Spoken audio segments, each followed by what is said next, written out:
มาแล้วเดี๋ยวสวัสดีค่ะสวัสดีค่ะแล้วสวัสดีค่ะ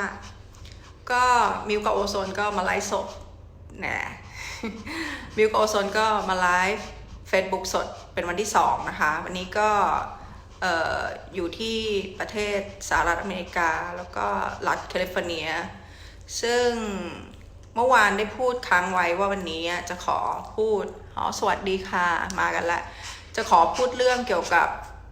จักระในร่างกายนะคะก็มิวทำชาร์ตมาให้ดูเดี๋ยวจะให้เพื่อนๆดูคร่าวๆก่อนนะคะสวัสดีนะคะคุณต้องขอบคุณนะคะที่มาดูเดี๋ยวนะคะขอกับกล้องก่อนโอเคนี่คือมันอาจจะไม่ค่อยสวยนะคะพอดีมิววาดเองก็คือเดี๋ยวขอวางโอโซนแป๊บนะคะจะได้โอเคลง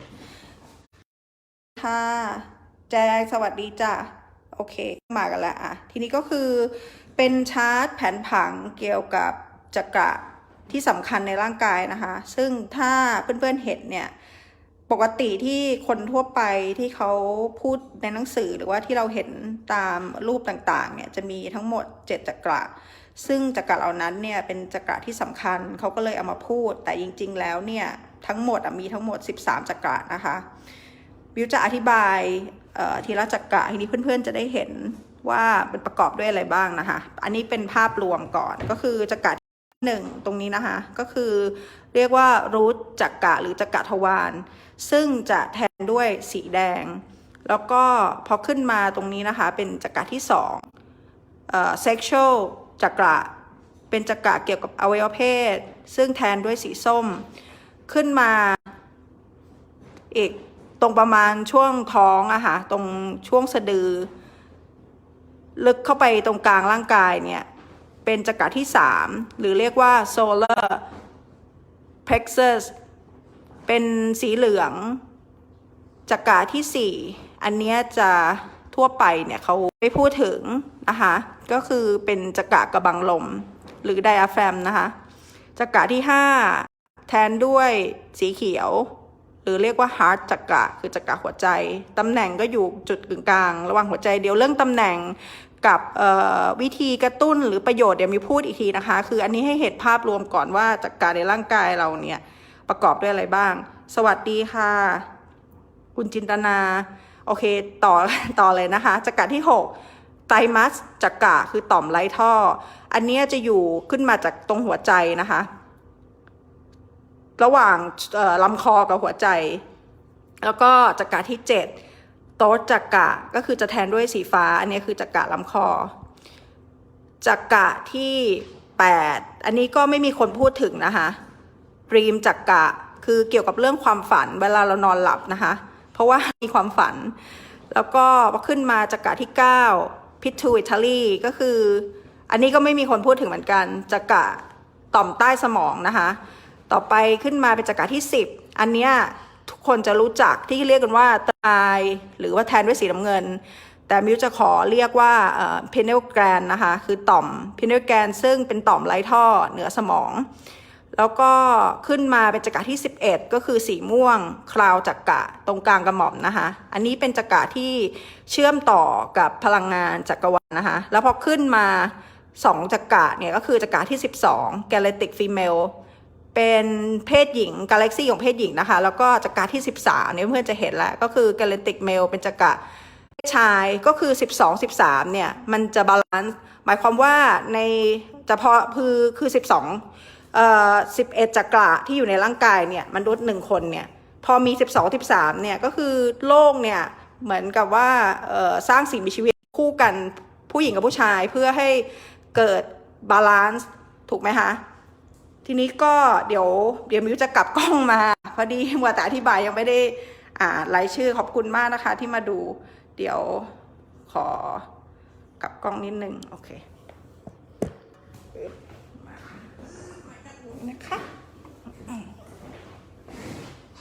ดูสิมีพี่ๆมาดูแล้วพี่ๆมาดูซ้อนอันนั้นดีโอเคมิวจะพูดถึงจักระไล่เรียงที่จักระนะคะก็คือว่าเราจะเริ่มกันที่จักระที่1ก่อนจักระที่1เนี่ยเป็นจักระเรียกว่ารูทจักระคือจักระทวาร ความจริงแล้วเนี่ยตั้งแต่มนุษย์เราเนี่ยพอเราลืมตาขึ้นมาดูโลกหมายถึงว่าพอเราออกมาจากท้องแม่เนี่ยจักระทุกจักระก็คือได้เปิดอัตโนมัติอยู่แล้วเพราะว่าถ้ามนุษย์เนี่ยจักระปิดก็คือไม่สามารถมีชีวิตอยู่ได้นะคะเพราะว่าทุกจักระเนี่ยมันทำงานสอดประสานกันอย่างเช่นจักระที่1รู้จักระเนี่ยก็คือเวลาเราขับถ่ายมันก็ออกมาทางรู้จักระถูกไหมคะถ้าสมมติว่าร่างกายเราเนี่ยไม่ขับถ่ายออกมาเนี่ยคือไม่น่าจะเกิน3 วันนะจะตายแล้วทีนี้ก็จักระรู้จักระเนี่ยคือเป็นจักระพลังงานชีวิตจักระแรกเลยที่มันเปิดทีนี้พอเราได้คลอดออกมาแล้วเนี่ยจักระมันเปิดแต่หมายว่ามันเปิดคือมันเปิดครบแต่ไม่ว่าอธิบายทีละจักระนะคะก็คือจักระที่1เนี่ยพอมันเปิดเนี่ยมันก็ทำให้เรามีพลังในร่างกายคือเป็นพลังงานชีวิตที่เราใช้ชีวิตอยู่ทุกวันนี้มันต้องมีพลังงานพลังเขาเรียกว่าอะไรพลังกายที่เราจะสู้ชีวิตหรือว่าออกไปทำสิ่งต่างๆนะคะพอจักระที่1เปิดมันก็เชื่อมมาถึงจักระที่2ที่เรียกว่า sexual หรือจักระอวัยวะเพศซึ่งจะอยู่ตำแหน่งตรงอวัยวะเพศเลยอะค่ะก็คือจักระนี้ก็มีความสำคัญเพราะว่ามันเป็นเรื่องสืบพันธุ์ถูกไหมคะแล้วก็เรื่องอารมณ์ความรู้สึกด้วยก็คือบางคนเนี่ยเช่นว่ายกตัวอย่างว่าอย่างคุณผู้หญิงหรือคุณผู้ชายที่ได้ทำหมันเนี่ยก็จะไม่ค่อยมีความรู้สึกเรื่องตรงนั้นแต่ว่ามันไม่ใช่หมายความว่าไปกระตุ้นคือมีคนมาถามเหมือนกันว่าพอกระตุ้นจักระที่2ไปเนี่ยจะมีอารมณ์ทางเพศอะไรอย่างเงี้ยคือมันไม่ใช่ตรงนั้นนะคะคือจะบอกว่าไงดีมันไม่ได้เกี่ยวว่าเราเปิดแล้วมันจะทำให้มีอารมณ์หรือไม่มีอารมณ์ใช่ไหมคะก็คือว่าพอเปิดเนี่ยมันจะทำให้ความอารมณ์ความรู้สึกของเราอ่ะไม่ใช่เรื่องเพศอย่างเดียวคือหมายถึงว่าเรื่องทั่วไปเนี่ยมันจะบาลานซ์คือเหมือนกับยกตัวอย่างวันนี้เขาบอกว่าคนที่วัยผู้หญิงนะคะที่วัยหมดประจำเดือนใช่ไหมคะแล้วก็จะแบบว่าอารมณ์ขึ้นลงอย่างเงี้ยคือจริงๆมันไม่ใช่เกี่ยวกับว่าหมดประจำเดือนไม่หมดประจำเดือนมันเกี่ยวกับว่าจักระที่2ของคุณนะไม่สมดุลใช่ไหมคะมันก็เลยเกิดอาการแบบอารมณ์เสียหงุดหงิดอะไรอย่างเงี้ยเพราะว่าจักระในร่างกายเนี่ยมันต้องทำงานควบคู่กันถ้ามีจักระใดจักระหนึ่งไม่สมบูรณ์เนี่ยมันจะทำให้เกิดผลกับอารมณ์ความรู้สึกของเราทีนี้ขึ้นมาจากจักระที่2ก็คือต่อไปเป็นจักระที่3นะคะก็คือจักระตรงช่องท้องหรือเรียกว่า solar plexus นะคะ solar plexus เนี่ยประโยชน์ก็คือเป็นการขับไม่ใช่ขับเขาเรียกการย่อยอาหารก็คือเวลาเราทานอาหารเข้าไปเนี่ยมันจะต้องเกิดการย่อยถูกไหมคะเพราะฉะนั้นมันก็มีความสำคัญเหมือนกันแล้วก็ขึ้นมาจากจักระที่3จักระที่4 heart จักระก็คืออยู่ตรงกึ่งกลางระหว่างหัวใจนะคะจักระหัวใจเนี่ยสำคัญเพราะว่าหัวใจเป็นตัวหล่อเลี้ยงเลือดถูกไหมคะมันบีบกระตุ้นซึ่งในร่างกายเนี่ยก็จริงๆอวัยวะทุกส่วนเนี่ยสำคัญทั้งหมดแล้วก็ขึ้นจากจักระที่4มาใช่ไหมคะจากขาจักระแล้วก็เป็นจักระที่5คือตรงจักระลำคอจักระลำคอเนี่ยเวลาเราพูดสื่อสารอะไรเนี่ยเราก็ใช้ลำคอถูกไหมคะในการเปล่งเสียงเพราะฉะนั้นเนี่ยจักระที่5ก็มีความสำคัญเหมือนกันพอขึ้นมาจากจักระที่5เนี่ยเป็นจักระที่6ก็คือจักระที่6นี่คือที่เรียกง่ายๆว่า third eye ก็คือตาที่3ซึ่งมีคำถามส่งมาเหมือนกันว่า third eye เนี่ยเวลาเปิดไปแล้วอะคือจะเห็นสิ่งที่ไม่อยากเห็นหรือเปล่าเพราะอย่างเช่นเห็นผีเห็นเจ้าที่เห็นเทวดาเห็นอะไรแบบที่มันไม่ควรจะเห็นน่ะสำหรับสิ่งที่มิวเรียนรู้มาจริงๆนะคะเรื่องจักระเนี่ยเวลาเราเปิดเนี่ยมันไม่ใช่การที่เราไปเห็นสิ่งต่างๆเหล่านั้นนะมันเป็นจะบอกว่าอะไรมันเป็นเหมือนกับว่าสิ่งที่คุณจินตนาการมาซึ่งไม่รู้ว่าจริงไม่จริงหรือเป็นภาพลวงตาหรืออะไรก็ต่างๆนานาที่คือมันจะเกิดจากความกลัวก่อนสิ่งต่างๆที่คุณเห็นเนี่ยก็คือพอคุณกลัวปุ๊บเนี่ยคุณจะสร้างภาพนะคะก็คือการเห็นทางพุทธศาสนาหรือทางพระพุทธเจ้าเนี่ยก็คือการเห็นด้วยปัญญาในการที่เราเปิดจักระที่6ตาที่3เนี่ยเพื่อให้มันเชื่อมต่อจักระที่7ซึ่งการมีปัญญาหมายความว่าเราจะล่วงรู้ความคิดคนอื่นอย่างเงี้ยหรือว่าเราจะรู้สิ่งที่มันยังไม่เกิดขึ้นในอนาคตพอเราเปิดจักระที่6ไปแล้วก็เปิดจักระที่7ต่อก็คือคราวจักระนี่คือจะอยู่กึ่งกลางกระหม่อมตรงนี้นะคะตรงกลางเนี่ยเพราะฉะนั้นเนี่ยจักระเนี่ยมีความสำคัญเพราะว่าเป็นจุดที่เราเชื่อมกับจักรวาล ใช่ไหมคะทีนี้ถ้าสังเกตเวลาคนเราเหมือนเรานั่งหรือเรายืนนะสมมุติเรายืนตัวตรงหรือเรานั่งตัวตรงอะนะคะเวลาจุดกึ่งกลางระหว่างกระหม่อมทะลุไปจนถึงทวารเนี่ยมันจะเป็นเส้นตรงคือทางเดียวกันเลยเพราะฉะนั้นถ้าเรานึกภาพเวลาเราเปิดจักระเนี่ยมันจะอยู่สมมติมันอยู่ตรงอวัยวะเพศเนี่ยมันก็จะลึกเข้าไปตรงกลางลำตัวซึ่งวิธีการที่จะไปกระตุ้นจักระเนี่ยมิวได้ลงไว้ใน Facebook แต่ว่าเพื่อนๆถามคำถามมาเยอะมากคือไม่เข้าใจว่าลงยังไงหรือเป็นยังไงก็คือว่าการลงเนี่ยสามารถที่จะกำหนดสีก็ได้คือมันง่ายเวลาเรานึกไปตรงจักระแล้วเราก็นึกตรงนั้นเป็นสีต่างๆที่มิวได้กำหนดไว้นะคะหมายถึงว่าที่มิวเขียนไว้อะมันจะช่วยให้คุณเข้าใจง่ายขึ้นหรือว่าถ้าบางคนน่ะไม่ถนัดเรื่องสีคุณก็ทำความรู้สึกไปตรงจุดตรงนั้นก็ได้อย่างเช่นจักระที่1รู้จักระเนี่ยคุณก็ทำความรู้สึกไปที่รูทวารซึ่งอาจจะเป็นแบบว่าขมิบอย่างเงี้ยหรือว่าจะเป็นวงกลมอะไรก็ได้อะให้คุณรู้สึกตรงนั้นน่ะอย่างถ้าสมมติว่ายกตัวอย่างคุณไปสอนเด็กอย่างเงี้ยมันยากใช่ไหมคะหลายจักระเราอาจจะเริ่มจากตรงจักระก้นเขารู้อยู่แล้วว่ามันต้องขับถ่ายว่าอยู่ตรงไหนหรือว่าตรงหัวใจอย่างเงี้ยเขาก็จะรู้อย่างเช่นว่ามีหลานนะคะที่ได้สอนเนี่ยอย่างเด็กเขาไม่เข้าใจอ่ะตรงคราวจักระเนี่ยเราก็ให้เขาจับมือเอาเบาคือจุดตำแหน่งกลางกระหม่อมอย่างเงี้ยค่ะแล้วก็หลับตาทำสมาธิง่ายๆเนี่ยเขาก็จะรู้แล้วให้เอาจิตไปตรงนี้เพราะว่าเด็กส่วนใหญ่เขาจะไม่เข้าใจหรอกว่าเราไปบอกเอาความรู้สึกไปไว้ตรงนั้นนะจิตไปไว้ตรงนั้นนะอย่างเงี้ยเขาจะไม่รู้พอเราบอกว่า third eye จักระที่3เนี่ยเขาก็เอามือมาไว้อย่างนี้ถูกไหมคะทีเนี้ยหลักที่เรียนมาสมัยก่อนเนี่ยมิวก็เรียนมาทุกศาสตร์เลยนะคะมันเหมือนกันนี่แหละแต่ว่าแต่ก่อนเนี่ยเขาจะให้ผู้รู้หรือครูบาอาจารย์เป็นผู้เปิดให้อย่างเช่นว่าคุณมหามิวคุณยายมิวเปิดให้อย่างเงี้ยมิวก็จะให้คุณทำสมาธิแล้วมิวว่ากำหนดจิตไปที่จักระของคุณนะแต่ว่าตอนนี้มันเป็นยุค 2020 มันวิวัฒนาการมากกว่านั้นซึ่งทางจักรวาลเนี่ยเขาให้มันเป็นเรื่องง่ายและสะดวกคุณสามารถเปิดจักระของคุณได้เองนะคะตามที่มิวเขียนไว้ก็คือว่าคุณแค่ทำสมาธิแล้วก็บอกจักรวาลว่าเนี่ยตอนนี้ฉันพร้อมแล้วนะฉันต้องการจะฉันต้องการจะกระตุ้นจักระแค่นี้แล้วคุณก็ทำสมาธิแล้วก็ทำความรู้สึกหรือกำหนดสีไปที่จักระนั้นๆซึ่งไม่ได้กำหนดระยะเวลานะคะอาจจะ10 วิ30 วิ1 นาที5 นาที10 นาทีอะไรก็ได้แล้วแต่ที่คุณสะดวกหรือว่าคุณรู้สึกตรงนั้นบางครั้งเนี่ยมันจะร้อนๆหรือว่าคำมิบหรืออะไรหลายๆอย่างอันนี้คือไม่อยากจริงๆไม่อยากบอกว่ามันจะรู้สึกยังไงเพราะว่ามันจะเป็นการชี้นำมิวอยากให้เพื่อนๆไปเปิดด้วยตัวเองจะได้เข้าใจแล้วก็มีความรู้สึกอย่างนั้นจริงๆคือความรู้สึกอะค่ะมันจะต้องเกิดขึ้นจริงถ้าเราชี้นำเนี่ยมันอาจจะมาจากความคิดถูกไหมคะทีนี้จะบอกว่าสิ่งที่สำคัญเลยอย่างสิ่งที่เอามาพูดเนี่ยมันเป็นเรื่องจริงที่เกิดกับตัวมิวเนี่ยคือตั้งแต่เด็กจนโตเนี่ยมิวมีความเชื่อว่าร่างกายของมนุษย์เนี่ยสามารถรักษาตัวเองได้ถ้าไม่ป่วยหนัก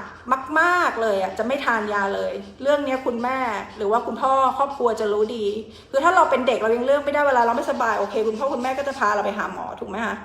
แต่ว่าพอเราโตแล้วเนี่ยเราก็ไม่ได้ทานยาถ้ายาแบบปัจจุบันยาแก้อักเสบอะไรอย่างเงี้ยแบบขนาดไปผ่าฟันคุดนะคะยังรู้สึกจะทานแค่วันแรกแค่นั้นเองขนาดเขาบอกให้กินอาทิตย์หนึ่ง10 วันอะไรเนี่ยจำไม่ได้ละคือไม่ได้สนใจที่หมอพูดตรงนั้นนะเพราะว่าด้วยตั้งแต่ก่อนที่จะรู้เรื่องพลังงานจักรวาลนี้โดยความเชื่อส่วนตัวเนี่ยเชื่อว่าร่างกายมนุษย์สามารถซ่อมแซมตัวเองได้แค่เรานอนหลับพักผ่อนได้เพียงพอแล้วก็ทานอาหารที่มีประโยชน์นะคะคือบางช่วงเราอาจจะงดเนื้อสัตว์อาจจะเป็นวันเกิดหรือเดือนละครั้งหรือว่างด1 เดือนซึ่งมิวเคยทำงดไม่กินเลย6 เดือนนะคะแล้วก็กินอีกแต่ว่าคือมันแล้วแต่เราเลยแต่จะบอกว่าถ้าไม่ทานเนื้อสัตว์เนี่ยประโยชน์ก็คือร่างกายจะเบาถ้าคนที่กินเจหรือเคยทานจะทราบตรงนี้เบาหมายความว่าอะไรหมายความว่าเวลาเราปฏิบัติเนี่ยมันจะเข้าสมาธิง่ายมากแล้วมันจะรู้สึกแบบ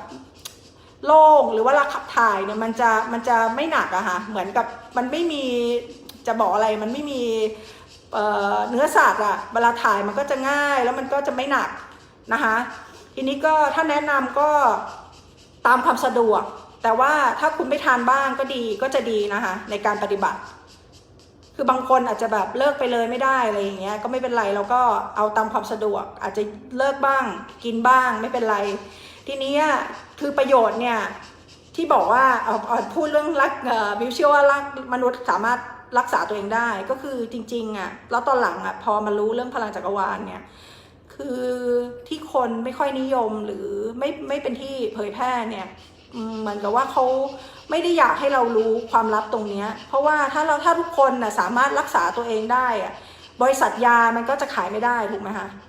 เพราะฉะนั้นเนี่ยพวกที่เขาทำธุรกิจรายใหญ่ๆอะไรที่เป็นความรู้หรือว่าอย่างที่เล่าเรื่องทานเนื้อสัตว์เนี่ยเขาก็ไม่อยากให้คนรู้หรอกว่าทานแล้วดีไม่ดีเพราะว่าเขาต้องการจะขายของเขาถูกไหมคะแต่สิ่งที่เราเอามาพูดที่มิวมาพูดเนี่ยมันคือความจริง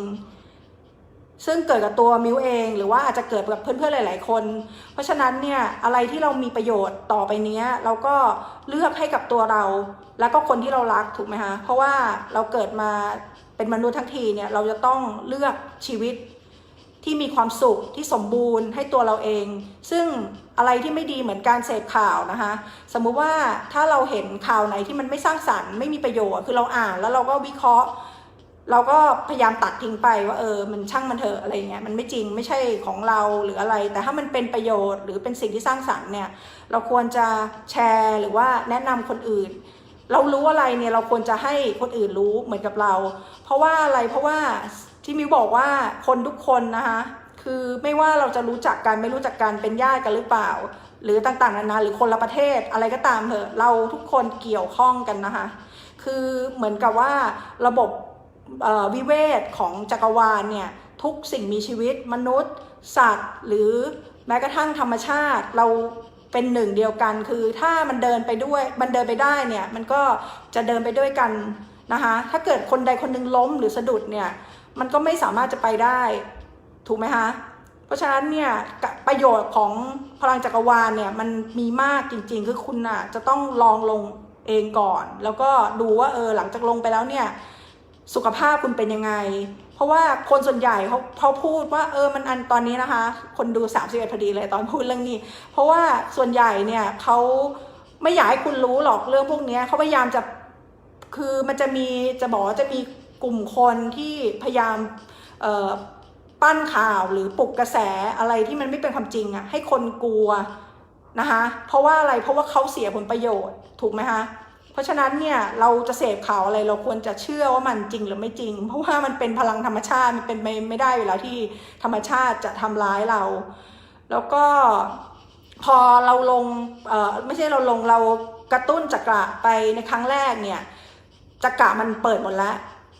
นะคะก็คือมันได้รับการกระตุ้นเต็มที่เนี่ยเพราะฉะนั้นมันก็จะทำงานแบบว่าเรียกว่าอะไรเพิ่มขึ้นเรื่อยๆอาจจะตอนแรกเราอาจจะเหลือ 5% 10% มันจะขึ้นเป็น20 30 40จนมันเต็ม100ก็ไม่ใช่ว่าต้องทำทุกวันนะเรื่องกระตุ้นจักระเนี่ยเราทำแค่ครั้งแรกแล้วให้ชาร์จให้มันเต็มเลยทำแบบว่าที่มิวบอกว่าให้มีเวลาอยู่ตัวเองอยู่กับตัวเองแล้วก็มีสมาธิอยู่คนเดียวอย่างเงี้ยนะคะแล้วก็เราก็ทำไปเลยพอเราลงการกระตุ้นจักระเสร็จแล้วเนี่ยก็อยากจะให้ลงเชื่อมพลังงานพีระมิดต่อนะคะวิธีก็คือว่าพอเรากระตุ้นครบทั้งหมด7จักระแล้วเนี่ยจักระที่7คือคราวจักระตรงเนี้ยจักระที่บอกว่าจักระที่สำคัญใช่ไหมคะคุณก็คิดว่าเรานั่งหรือว่ายืนอยู่ในพีระมิดแก้วหรือพีระมิดแบบไหนรูปทรงไหนก็ได้นะคะแล้วก็เราก็ทำสมาธิแล้วก็เชื่อมพลังพีระมิดกับเราเนี่ยคือให้พีระมิดเนี่ยมาครอบเราไว้แล้วเราก็เชื่อมพลังงานพีระมิดกับตัวเราทุกครั้งที่เรานั่งสมาธิเนี่ยเราเชื่อมพีระมิดก่อนเลยแล้วเราจะนั่งแบบไหนก็ได้ไม่ผิดนะคะคุณนั่งแบบไหนมาพุทโธยุบหนอพองหนอหรือว่าสัมมาอรหังหรือนะมะพัทธะหรือดูลมหายใจแบบการนั่งสมาธิมันมีแบบเยอะมากคุณจะนั่งวิธีไหนก็ได้แต่ที่แนะนำอยากให้คุณเชื่อมพลังงานพีระมิดเพราะว่าอะไรเพราะว่าพลังงานพีระมิดเนี่ยมันเชื่อมโดยตรงกับพระอาทิตย์นะคะจะบอกความลับของพลังงานพีระมิดให้รู้อีกเรื่องหนึ่งก็คือว่าถ้าคุณเพาะปลูกพืชแล้วคุณท เหมือนกับกระโจมเรียกว่าอะไรเดียลงเพาะปลูกดีกว่าเป็นรูปพีระมิดอ่ะคุณเชื่อไหมว่าคุณลองทำดูก็ได้ ผลผลิตที่ได้ระหว่างนอกพีระมิดกับในพีระมิดเนี่ยในพีระมิดเนี่ยจะเจริญเติบโตและให้ผลดีกว่าหรือคุณลองเอาเนื้อสัตว์เนี่ยไปไว้ในพีระมิดมันจะเน่าเปื่อยช้ากว่าที่คุณเอาวางไว้ข้างนอกนี่สิ่งนี้คือสิ่งที่นักวิทยาศาสตร์พิสูจน์มาแล้วนะคะแล้วก็การที่สร้างพีระมิดทั่วโลกหรือว่าแม้แต่ประเทศอียิปต์ก็ตามคุณจะสังเกตไหมว่าเขาจะสร้างแล้วก็มีแม่น้ำอยู่ข้างล่างหมายถึงว่าพีระมิดกับแม่น้ำเนี่ยคู่กันแม่น้ำนี่คือแม่น้ำไนล์นี่มิวไม่ได้ไปอียิปต์ทั้งที่แบบอยากจะไปมากแล้วก็ที่มาเล่านี่ก็คือไม่ได้อ่านหนังสือมาด้วยนะคะคือได้ความรู้จากที่เราปฏิบัติขึ้นมาเรื่อยๆถึงได้มาบอกเพื่อนๆได้ว่าสิ่งที่ทำเนี่ยมันได้ผลนะแล้วมันก็มีประโยชน์จริงๆคือเราจะค้นพบตัวเองเรื่อยๆเราจะสามารถเชื่อมต่อกับจักรวาลเชื่อมต่อกับสิ่งที่เราอยากจะรู้หรือเราไม่รู้ก่อนหน้านี้ทำให้เราเป็นคนที่เรียกว่าอะไรสามารถติดต่อสื่อสารกับคนได้แล้วก็สื่อสารกับสิ่งต่างๆทั่วจักรวาลได้เพราะฉะนั้นความรู้เนี่ยมันไม่ใช่มาพูดกันแค่เรื่องพีระมิดหรือว่าจักระถ้าคุณมีข้อสงสัยเรื่องอื่นหรือเรื่องมันต่างๆเรื่องมนุษย์ต่างดาวเรื่องอะไรคือคุยได้ทุกเรื่องแล้วก็มิวก็สื่อสัมผัสมาได้ทุกสิ่งทุกอย่างแต่บางเรื่องเนี่ยถ้ามันไม่มีประโยชน์มิวก็ไม่อยากจะมาพูดให้คุณฟังเพราะว่ามันเสียเวลานะคะพูดตรงๆก็คืออันไหนที่มันมีประโยชน์เนี่ยจะคัดสรรมาแล้วว่าโอเคคุณทำตามนี้นะมันมีประโยชน์เพราะฉะนั้นเนี่ยพลังงานพีระมิดน่ะเขาถึงได้สร้างไว้ในที่สำคัญต่างๆทั่วโลกเพราะว่ามันเป็นตัวเชื่อมกับแสงอาทิตย์เป็นการดึงพลังงานธรรมชาติเหมือนกับที่เขาทำพลังงานโซล่าอย่างเงี้ยของนิโคลัสเทสลานะคะที่เป็นพลังงานโซล่าจริงๆมนุษย์ควรจะได้ใช้พลังงานฟรีไม่ใช่ใช้พลังงานที่ต้องเสียเงินเหมือนทุกวันนี้แต่ว่ามันมีเรื่องของผลประโยชน์ซึ่งปิดกั้นถึงทำให้เราไม่สามารถจะไปตรงนั้นได้แต่ว่าตอนนี้คือปี 2020 เนี่ยมันเปลี่ยนไปหมดแล้วโลกคือหลังจากเสร็จจากโควิด -19 เนี่ยเดี๋ยวคุณจะเห็นการเปลี่ยนแปลงซึ่งมันจะมีอะไรดีๆเข้ามาหมายความว่าคุณจะเริ่มรู้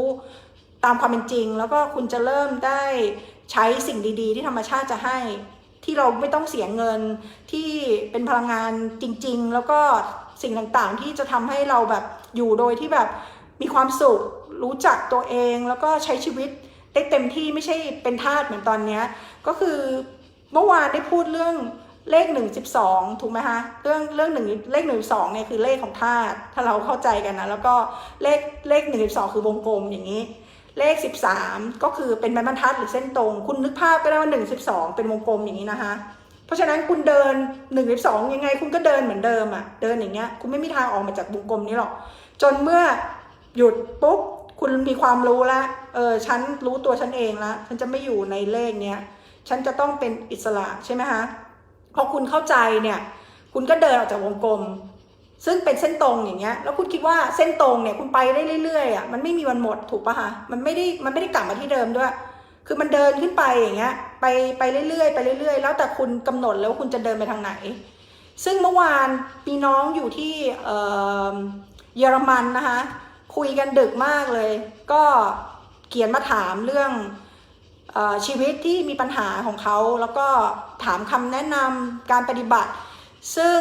มิวได้คุยกับเขามิวก็เข้าใจว่าคนทุกคนตอนนี้มันเครียดด้วยสภาวะทางเศรษฐกิจด้วยแล้วก็ทางสังคมแล้วก็ที่ทำงานคือสารพัดเลยไม่ว่าเราทำอะไรมันอาจจะไม่ได้ดั่งใจแล้วก็มันมีปัญหาเพราะฉะนั้นมิวถามกันเลยว่าน้องทำอะไรไปแล้วบ้างเขาบอกโอเคหนูนั่งสมาธิรับพลังแสงอาทิตย์แล้วมิวถามว่าแล้วคุณได้ปลดล็อกให้ตัวเองหรือยังมาพูดเรื่องนี้สำคัญมากคือสมมุติว่าเราเรียนอยู่ชั้นป .1 ยกตัวอย่างแล้วเราสอบเลื่อนชั้นนะคะถ้าเราสอบไม่ผ่านเราก็ไม่ได้ขึ้นป .2 ถูกป่ะคะเราก็ต้องอยู่ป .1 ตลอดเพราะฉะนั้นเนี่ยการที่คุณจะออกจากเลข13หรือคุณจะเชื่อมจักรวาลหรือคุณจะดึงดูดอะไรก็แล้วแต่ก่อนที่จะทำสิ่งนั้นได้เนี่ยคุณจะต้องปลดล็อกตัวคุณเองก่อนคุณรู้ไหมว่าเวลาคุณไปเรียนกับอาจารย์ คนที่เขาดังๆหรือต่างๆนานาที่เขาจัดคอร์สอะเขาจะปลดล็อกให้คุณแต่การปลดล็อกแบบนั้นอะมันทำได้ชั่วคราวรู้ไหมคะเพราะอะไรเพราะว่าเขาชี้นำก็คือคุณไปนั่งเป็นกลุ่มหรือเพราะว่าส่วนตัวอะไรก็ช่างเถอะเขาจะพาคุณไปแล้วเขาจะพูดนำว่าย้อนกลับไปในวัยเด็กนะแล้วก็ไปดูว่าอะไรผิดพลาดเห็นไหมมันเกิดจากการชี้นำเพราะฉะนั้นเนี่ยมันมาจากความคิดนะคะฟังให้ดีเลยเพราะฉะนั้นเนี่ยถ้าคนที่ฟังแล้วอยากจะโค้ชตัวเองหรืออยากจะไปเป็นโค้ชสอนใครก็ตามอ่ะมิวสามารถแนะนำได้โดยที่ไม่มีค่าใช้จ่ายนะคะคือฟรีเลยไม่ได้ต้องการอะไรทั้งนั้นอะต้องการให้คุณมีความสุขแล้วก็ช่วยกันสร้างสรรค์โลกเนี่ยให้มันเข้าสู่ยุคที่บอกยุคศรีวิไลอ่ะหรือว่ายุคพระศรีอริยเมตไตรอะไรต่างๆนานาเนี่ยยุคพระศรีอริยเมตไตรอ่ะหมายความว่าเมื่อคุณตายคุณจะได้ไปเกิดในยุคนั้นเพราะฉะนั้นก่อนคุณจะตายเนี่ยคุณจะต้องทำยุคศรีวิไลให้เกิดขึ้นในโลกความเป็นจริงก่อนเพราะตอนนี้คุณยังเป็นมนุษย์อยู่ถูกไหมคะเพราะฉะนั้นเนี่ยสิ่งที่สำคัญที่สุดคุณจะต้องปลดล็อกด้วยตัวเองเรื่องที่สำคัญมากเวลาพูดเนี่ยคนจะแบบแบบไม่อยากทำเพราะรู้ไหมว่าทำไมไม่อยากทำเพราะว่าไม่อยากจะกลับไปแก้ไขไม่อยากจะยอมรับความผิดตัวเองในอดีตเนี่ยสำคัญมากเพราะฉะนั้นเนี่ยคุณจะต้องนั่งสมาธิจริงๆแล้วก็อยู่ในสถานที่ที่แบบว่าสงบแล้วก็ไม่เอาโทรศัพท์บอกคนที่บ้านเลยว่าไม่ต้องยุ่งกับฉันนะตอนนี้ฉันขอเวลาอยู่คนเดียวแล้วคุณก็เข้าไปดู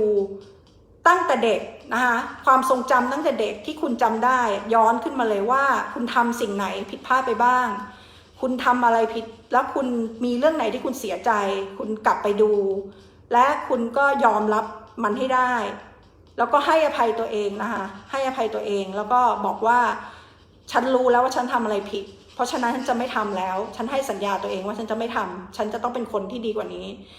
แล้วคุณคำถามมาอีกเพราะว่าคุณถามว่าแล้วคุณจะรู้ได้ไงว่าหลุดแล้วหรืออะไรมิวจะบอกเลยว่าคุณจะเกิดความรู้สึกผิดจริงๆคุณจะร้องไห้หรืออะไรมันจะหลุดคุณจะต้องรู้ด้วยตัวเองไม่ใช่ว่าคุณทำไปงั้นแหละมิวให้ทำหรืออะไรอาจารย์บอกทำไปเถอะมันไม่หลุดนะคะคือรู้ได้ไงว่าหลุดไม่หลุดอย่างนี้แล้วกันสมมติว่าพรุ่งนี้หรือว่าผ่านไปอีกอาทิตย์หนึ่งคุณก็กลับไปคิดอีกแล้วเรื่องอะไรสักต่างๆนานาที่มันผ่านมาแล้วในอดีตอะแบบว่าที่มันเสียใจโดนทิ้งอกหักทำไม่ดีลักขโมยโกหกฆ่าสัตว์อะไรเยอะแยะไปหมดอะเนี่ยถ้าคุณยังคิดเรื่องในอดีตและคุณยังรู้สึกผิดหรือเสียใจอยู่เนี่ยแสดงว่าคุณไม่หลุดคุณต้องกลับไปแก้เรื่องตรงนั้นอีกจนกว่าที่ใจคุณเนี่ยยอมรับจริงๆว่าโอเคฉันผิดฉันยอมรับแล้วนะฉันเสียใจฉันให้อภัยตัวเองทีเนี้ยถ้ามันหลุดจริงๆนะคะคุณจะพัฒนาคุณจะลงพลังงานพีระมิดนั่งสมาธิแบบก้าวกระโดดแล้วพอคุณจะรู้ได้ยังไงว่าหลังจากนั้นคุณก้าวกระโดดไปแล้วถ้าที่มิวพูดเรื่องพลังงานมิติที่3 4 5โอเคมิวจะอธิบายพลังงานมิติที่3เนี่ยก็คือโลกปัจจุบันที่เราอยู่เลยมีความรู้สึกรักโลภโกรธหลงมันสังเกตง่ายมากเช่นว่าเราดูข้อความในทีวีหรือว่าในการแชร์กันใน Facebook เนี่ยมันจะมีอารมณ์มากเลยค่ะแบบว่าคนส่งอะไรมาไม่ดีสมมติว่าอาจารย์ฉันหรือว่าคนที่ฉันรักอะไรก็เหอะมันจะโกรธเกลียดจะต้องแสดงให้เห็นฉันไม่พอใจแชร์ต่อไปด่ากับเพื่อนอะไรอย่างเงี้ยเนี่ยคือมิติที่3อารมณ์ของมิติที่3นะคะก็จะทำให้คุณอยู่ในเลข1 2ก็คืออะไรการเวียนว่ายตายเกิดเป็นวงกลมนะคะทีนี้พอคุณเริ่มเข้าใจแล้วคุณเริ่มปลดล็อกได้คุณเริ่มเข้ามิติที่4มิติที่4หมายความว่าไงคุณเริ่มปล่อยวางได้บ้างไม่ได้บ้างสมมติคนพูดนินทาอะไรอย่างเงี้ยคุณอาจจะฟังไม่ฟังเนี่ยถือว่าคุณเริ่มพัฒนาตัวเองแล้วคุณอยู่ในมิติที่4แล้วแต่เมื่อไหร่ที่คุณหลุดไปอยู่ในมิติที่5ก็คือเลข1331เนี่ยคืออะไรก็คือว่าคุณจะไม่รับสิ่งที่ไม่ดีเข้าเลยมันจะ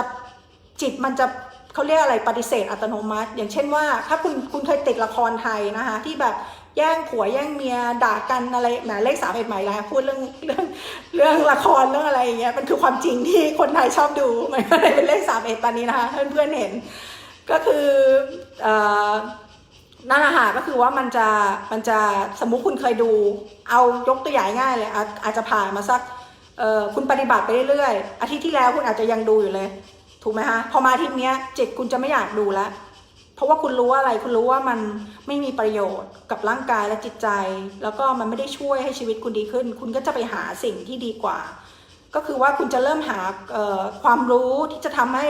คุณประสบความสำเร็จหรือมีชีวิตที่ดีขึ้นหรืออะไรก็ได้สิ่งอะไรก็ได้ที่ทำให้คุณมีความสุขคุณจะทำอะไรที่คุณกำหนดด้วยตัวคุณเองมีความอิสระแต่ว่ากว่าที่คุณจะขึ้นมามิติที่5ได้เนี่ยคุณจะต้องผ่านมิติที่3 4เพื่อที่อะไรเพื่อที่เวลาคุณไปอยู่ในมิติที่5แล้วเนี่ยไอ้ที่บอกว่าคุณทำอะไรอิสระได้ตามใจหมายความว่าทำอิสระในสิ่งที่คุณอยากจะทำซึ่งเป็นสิ่งดีๆนะคะไม่ใช่ข้ออ้างว่าโอเคฉันอยู่มิติที่5แล้วเดี๋ยวฉันไปลักขโมยฉันไม่ผิดเพราะว่ามันเป็นสิ่งฉันอยากทำอย่างเงี้ยมันเห็นไหมคะว่ามันไม่ใช่อ่ะคือถ้าเมื่อไหร่ที่คุณขึ้นมามิติที่5เนี่ยคุณจะรู้เรื่องศีลธรรมเรื่องอะไรที่ไม่ดีเนี่ยคุณจะไม่ทำคุณจะไม่พูดโกหกแล้วก็คุณจะอยู่ในโลกของความจริงก็คือคุณจะเป็นคนที่เรียวในตัวคุณเองเพราะฉะนั้นคนอื่นเขาก็จะสัมผัสคุณได้คุณไม่ต้องมาแสดงออกเลยว่าฉันต้องมาทำว่าฉันแบบใส่หน้ากากฉันดีนะรับหลังไปฉันต้องไปกรีดการ์ดที่บ้านแบบโอ๊ยไม่อยากทำแบบต้องมาแสดงละครต่อหน้าอะไรคนอื่นอย่างเงี้ยมันไม่ใช่ไงเพราะมันไม่ใช่ตัวคุณถูกไหมคะเพราะฉะนั้นเนี่ยสิ่งที่สำคัญที่มิวย้ำในวันนี้เลยก่อนที่คุณจะไปกระตุ้นจักระหรือว่าเชื่อมพลังงานพีระมิดเนี่ยอยากให้คุณกลับไปพิจารณาตัวเองต้องหาตัวเองให้เจอแล้วก็ยอมรับในความผิดนะคะจนมันหลุดพอมันหลุดเรื่องนี้มิวรับรองเลยว่าชีวิตคุณจะเปลี่ยนคือหลังจากนี้เวลาใครพูดอะไรมันจะง่ายมากเลยแบบตอนนี้คุณเหมือนจะเวลาคุณฟังแบบหรือว่าเห็นใครพูดอะไรกันเรื่องพลังงานเขาไปไม่ดี3 4 5พูดเรื่องอะไรกันหรือว่ามันพูดเรื่องพลังงานพีระมิด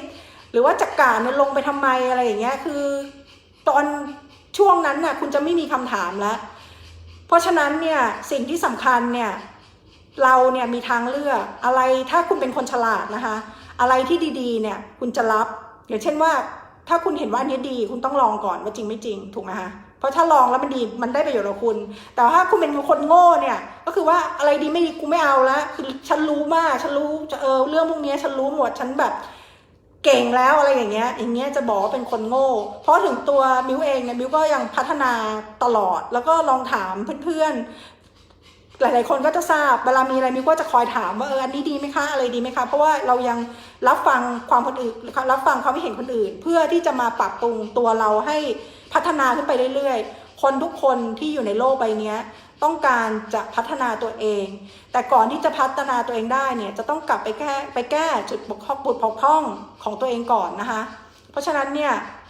เวลาพูดเนี่ยมันจะติดขัดขอโทษด้วยเพราะว่ามันเป็นการพูดจากความรู้สึกมันเวลาใช้ความคิดเนี่ยมันจะหยุดกึกอย่างที่เราสังเกต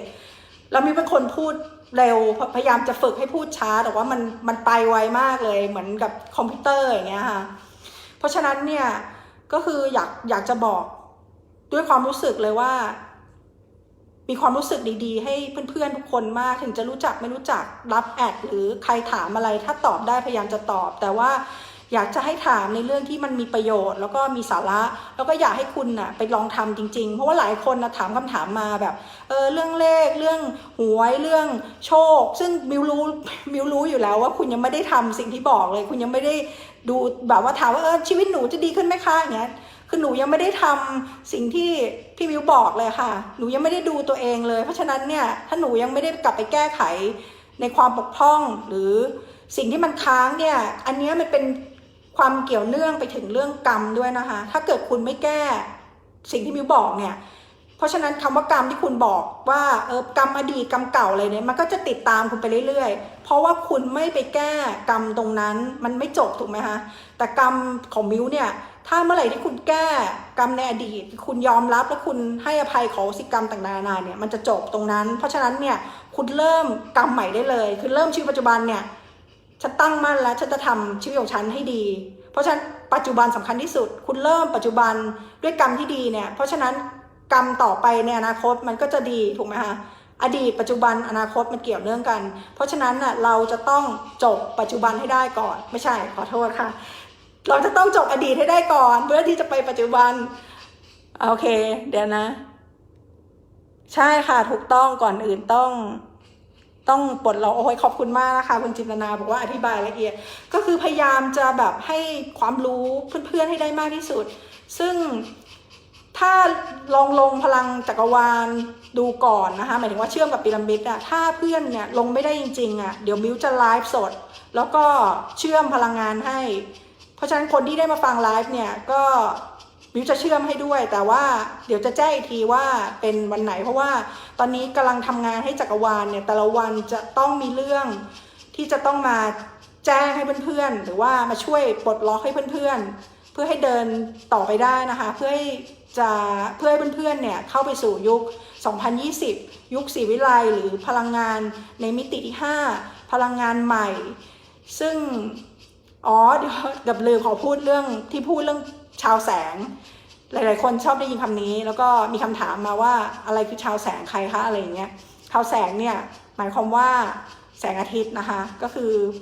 ผู้ที่มาจากแสงอาทิตย์อาจจะเป็นมนุษย์ต่างดาวหรืออะไรก็ได้ที่เขาต้องการจะช่วยโลกใบนี้หรือคุณเองก็เป็นชาวแสงเหมือนกันเพราะฉะนั้นวันนี้ก็ฝากไว้แค่นี้นะคะเดี๋ยวถ้าเพื่อนๆมีคำถามทิ้งไว้ได้แล้วก็เดี๋ยวหลังไลฟ์เนี่ยลงตอนนี้เลข31อีกแล้วมิวจะมาตอบให้ยังไงก็ขอบคุณมากๆนะคะที่มาอยู่รับฟังเนี่ยโอโซรับไปแล้ว วันนี้ก็ไปก่อนนะคะโอโซสวัสดีพี่ๆแล้วสวัสดีนะคะขอให้ทุกคนโชคดีแล้วก็พบกับความสุขที่แท้จริงนะคะแล้วก็เจอกันใหม่พรุ่งนี้เดี๋ยวจะบอกอีกทีว่าจะมาไลฟ์เรื่องอะไรสวัสดีค่ะ